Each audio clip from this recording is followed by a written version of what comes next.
Hello, everyone. Welcome to the weekly recap. We have some good old-fashioned IGN drama. Yeah, more of that. As always. And then our big topic actually tonight is something we mentioned a while back in a video that we did about Xbox and what Xbox should do in their business structure to improve the things that are going on for them. Mm-hmm. And we mentioned that we would do that with PlayStation and Nintendo, so tonight we'll do PlayStation. Yeah.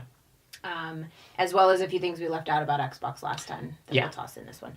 So this week on Twitter, I feel like we should have a separate show that's like, this week on Twitter.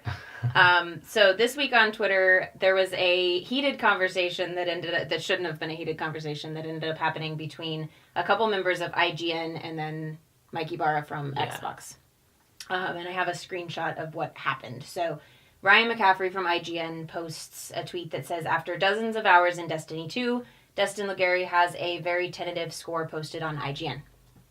So Mike Ybarra, which is the head of platform engineering for Xbox, who's a huge Destiny fan, posts, Destin couldn't give Destiny a bad review. Guy lives and breathes the IP. I start my Warlock this weekend. Mm-hmm.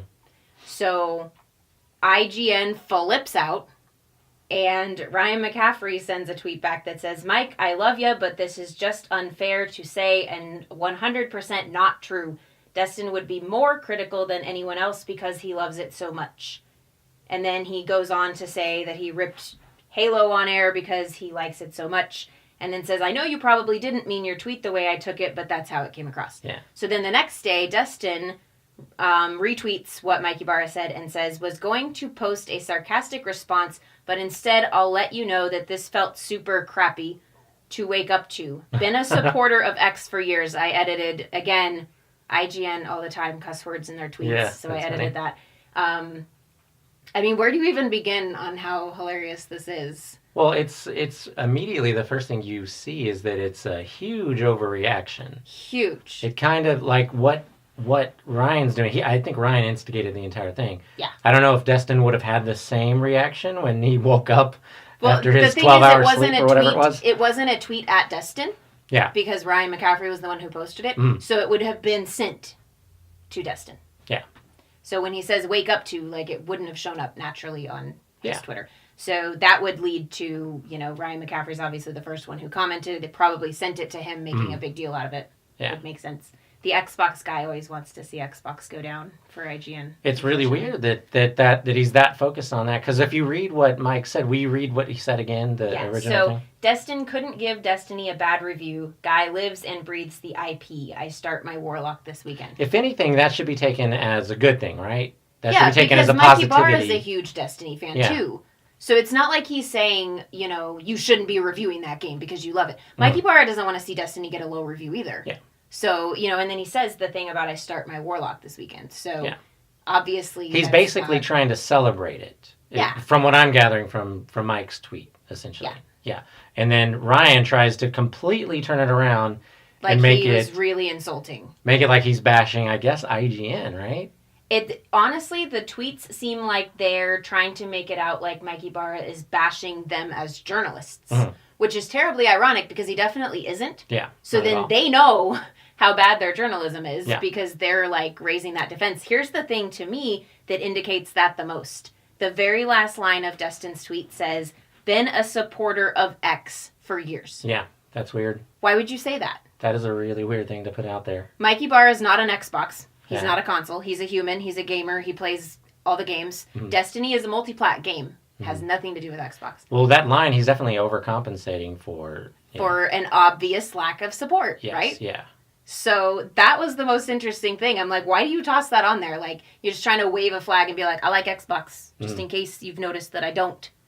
So, I mean, that's really weird. Well, it's also weird because they're not talking about Xbox at all. Nothing had to do with Xbox. Yeah, nothing had to do with it. And then Destin's not the Xbox guy, right? Is he considered one of the Xbox guys? He's on the Xbox podcast, but prior to this being supportive of X recently, which he says for years, it isn't for years. Yeah.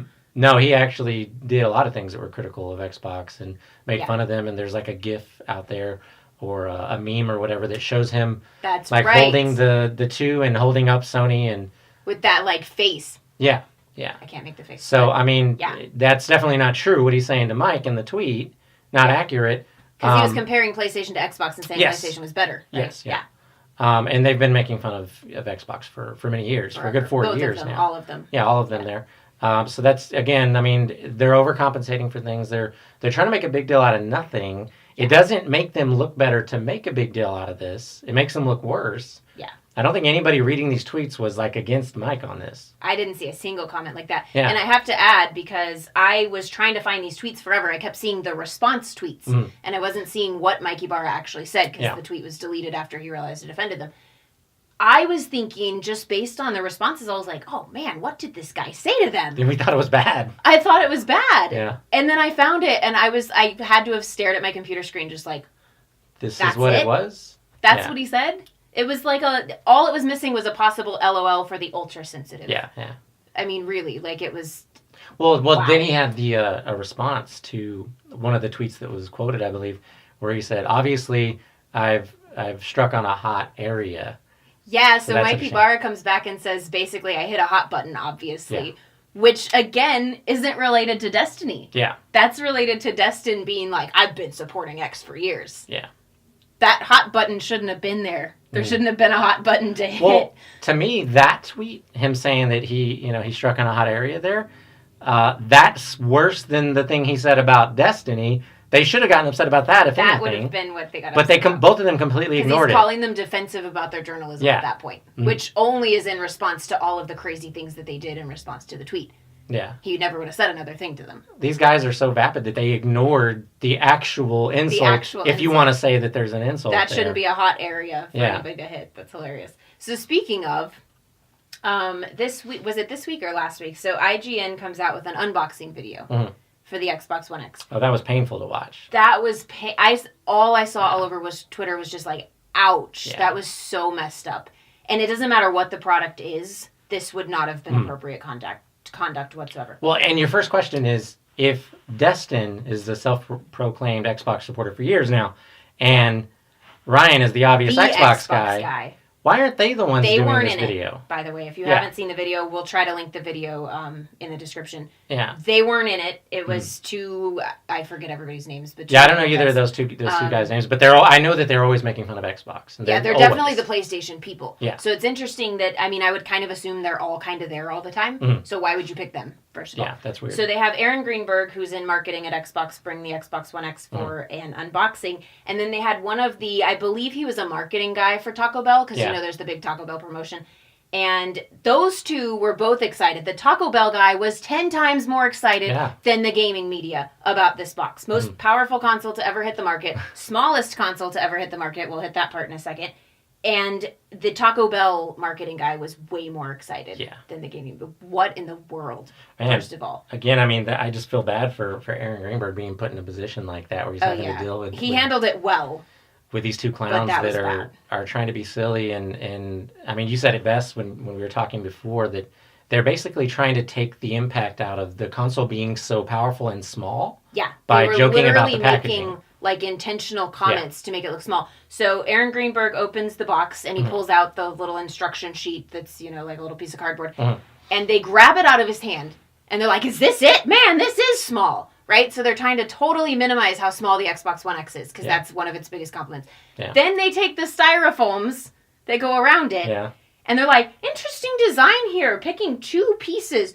Oh, and by this point, Aaron Greenberg's like, are you serious? Yeah. And he goes, actually, it's right here. Yeah. And he opens it up or whatever, and they both go. They go, oh. Yeah. Like, it was unbelievable. It was absolutely cringeworthy. I don't care who you are.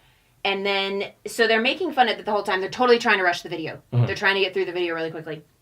And after trying to minimize the fact it is the most powerful and the smallest console, then they start trying to point out previous issues that the Xbox has had. Yeah. One of them literally goes, where's the gigantic power brick? Yeah.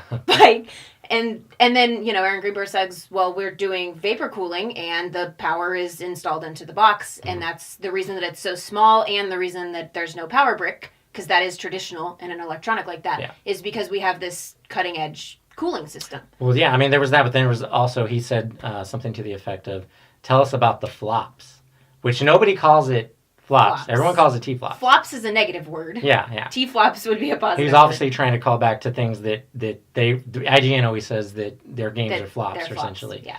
instead. So again, more negative language and attention on it. Yeah. Instead of positive or trying to hype it up or be excited about anything. The excitement stopped for both of them once the console was sitting there.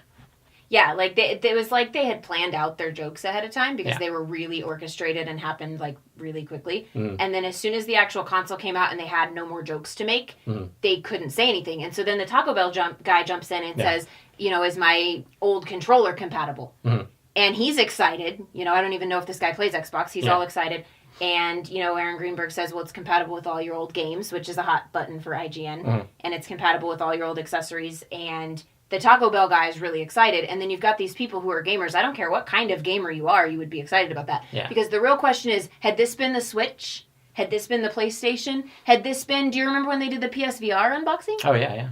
They were super excited. The thing broke on camera. They were excited about it, and it was a mess. There was cables everywhere. They couldn't figure out how to work it. They literally broke the headset. Yeah. And there was tons of packaging. Tons of packaging. Cables. Huge mess. They broke the headset. And they're trying to figure out what they're doing with big smiles on their faces. This is great, and they're trying to find the right cables and stuff. And you gotta wonder, you know, that's pretty why would you not be excited about this? If you're a gamer, anything that's the most powerful console to hit the market, anything that's new, you would be excited about. Yeah. So that's just really, really strange. So should we do PlayStation first, or should we do the last week's missing piece?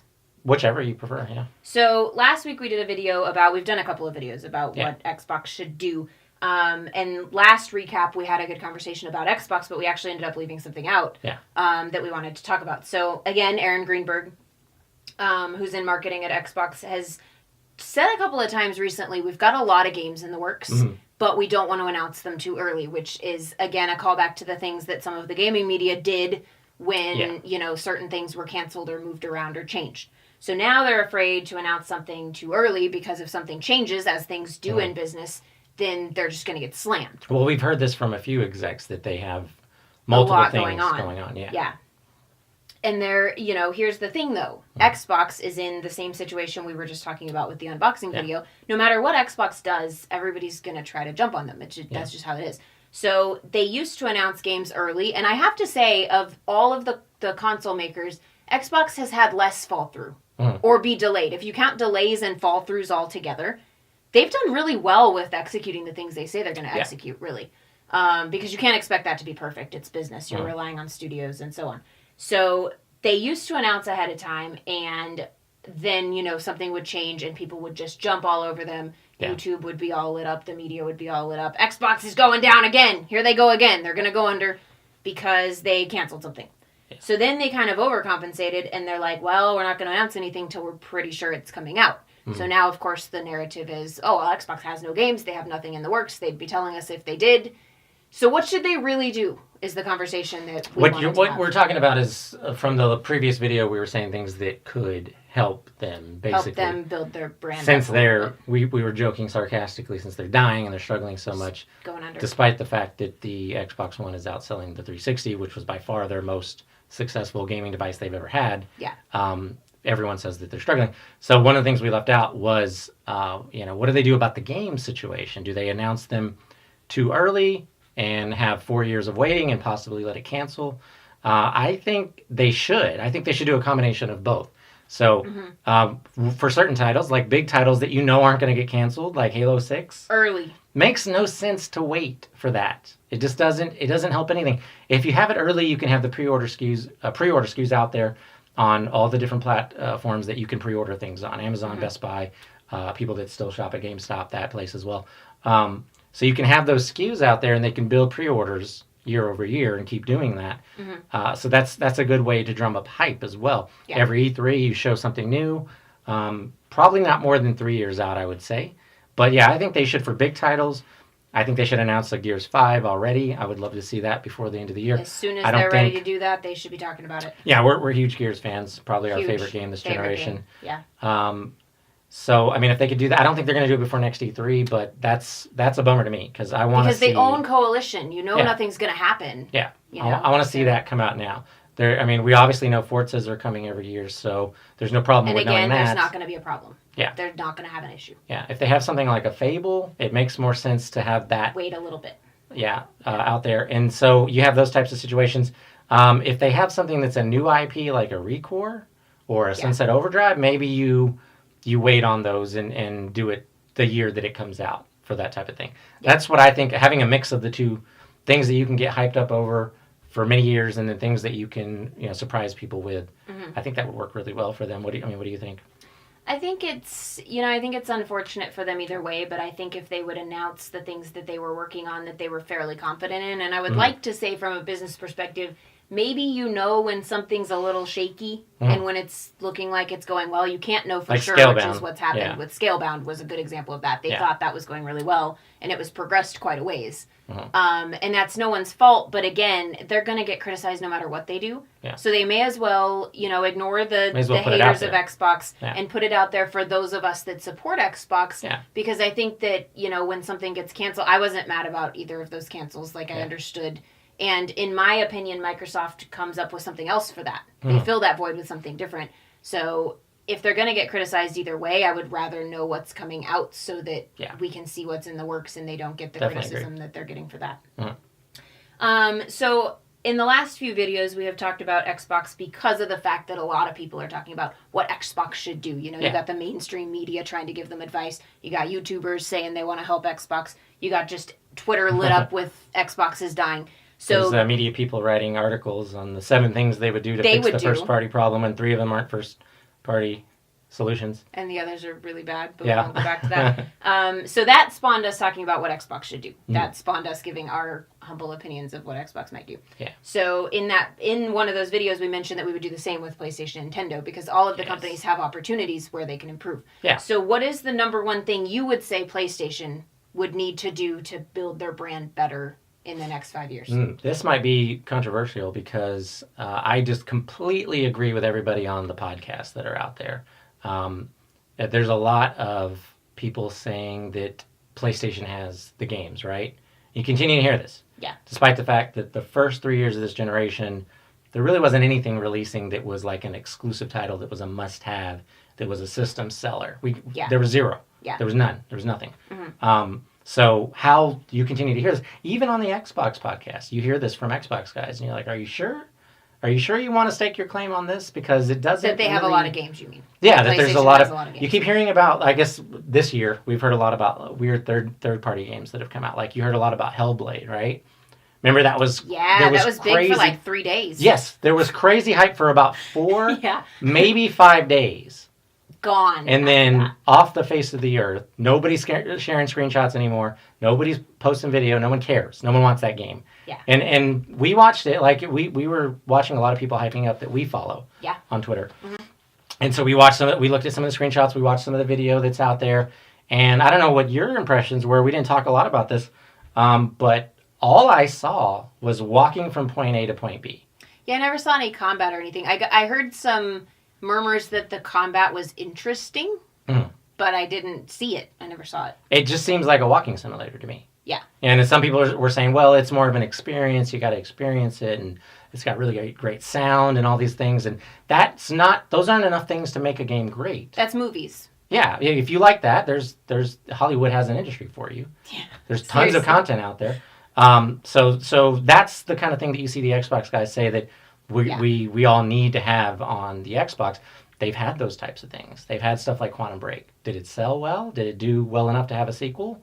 Or do people even act like they like them? A lot of the Xbox guys on these podcasts were bashing Quantum Break. They didn't even like the game that they did get. Yeah. They didn't even like the stuff that is exclusive to the Xbox. So I don't agree with what anybody says about Sony having the exclusive games on their platform. That's what I think they need.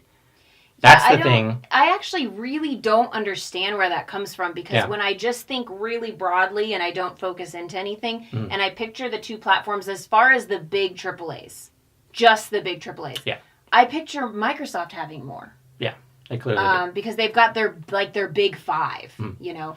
Sony still does not have a Halo. They still don't have a Gears. They don't have the shooter. They used to have a Forza level game, but now it's not quite on that level, so nobody would even compare the two anymore. Yeah.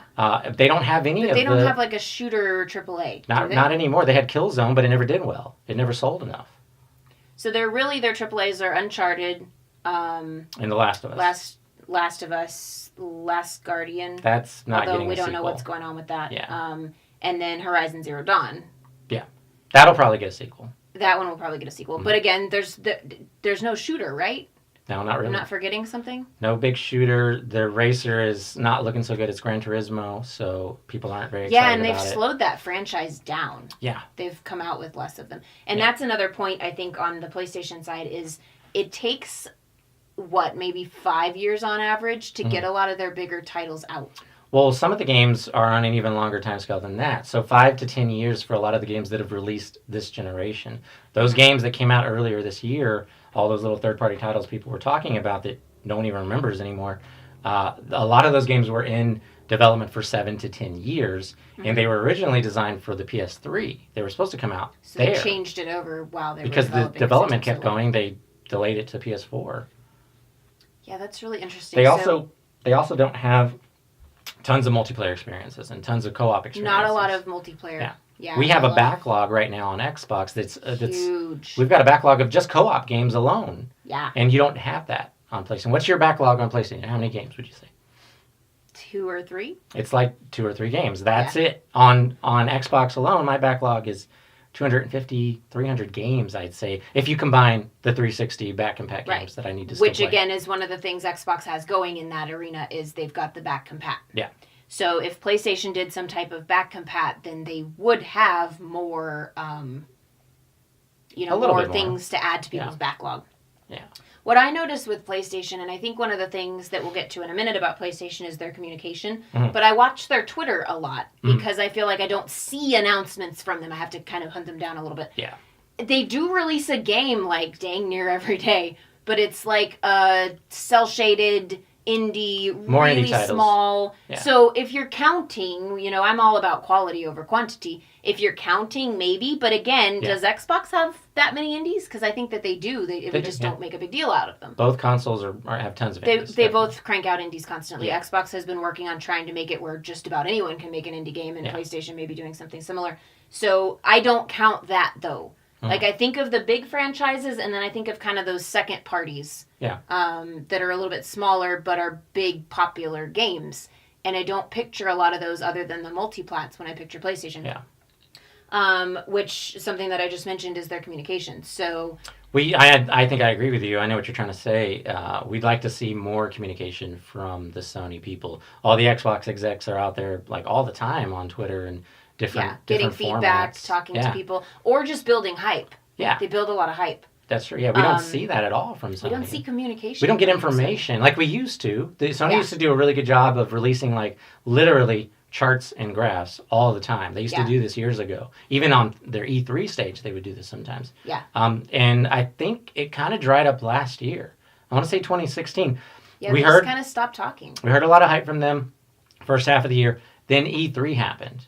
E3 happened, and it looked like they cut off some time from their E3 show at the end of it. Yeah. And Microsoft, famously announced the X and the S. Uh-huh. And after that, Sony just went dark. They just don't stopped say anything talking. anymore. They stopped. They didn't hype the Pro. They didn't really even hype hyped the Pro. The PSVR all that much. The Pro came out in stealth. Yeah. They never even hyped that up. They didn't hype the Slim very much. No, they really didn't. And this whole year they've been quiet about everything. Yeah. So to me, it kind of seems like they work on whatever they want to work on, which is true for everybody who makes games. You can't make what the fans tell you to make. You got to make what makes money. Yeah. But I feel like to some extent, maybe Microsoft is factoring in what we do most want sequels in some instances when it makes sense for them. Yeah. And I just never hear something where you have an opportunity to tell Sony, here's what I would like to see more of, or here's what I'd like to see the next one of. And their services are also a little bit, could use some improvement, which I think they are actually making some I feel like they're actually doing a good job on their services because they have the 3 different subscription platforms that they have, and lots of people are buying into that. You hear about cord cutters all the time. Lots of people are getting away from satellite and cable and the other options that you have out there that are getting more expensive as time goes on. So they have a lot of people buying into streaming things and watching their PS View TV and stuff like that. So yeah, that's true. I feel like they're doing a decent job in that arena, and I think that they're going to do the games as a service thing. But if you look at the last 15 years, they basically follow what Microsoft does, and they're usually about 5 years behind on everything. Mm-hmm. They were behind on broadband, internet gaming. They were behind on having a service like Xbox Live, but they eventually did catch up. Yeah. Last generation, the Xbox and the platform as a whole did a really good job of getting third-party exclusivity deals, right? Yeah. Now, 5 years later, Sony's doing that. They're snatching up all the third-party exclusivity deals. Yeah, so that's what's their next? Big focus. If Microsoft is focused on games as a service right now, that's what you're going to see Sony doing in the next 3 to 4 years. The next few years. For sure. So they'll catch up on that as well. But again, my biggest problem is the games. Where are the games? Sony absolutely dominates in hardware. They have for a very long time. They have portables. Really they have good at that. Multiple different SKUs of consoles.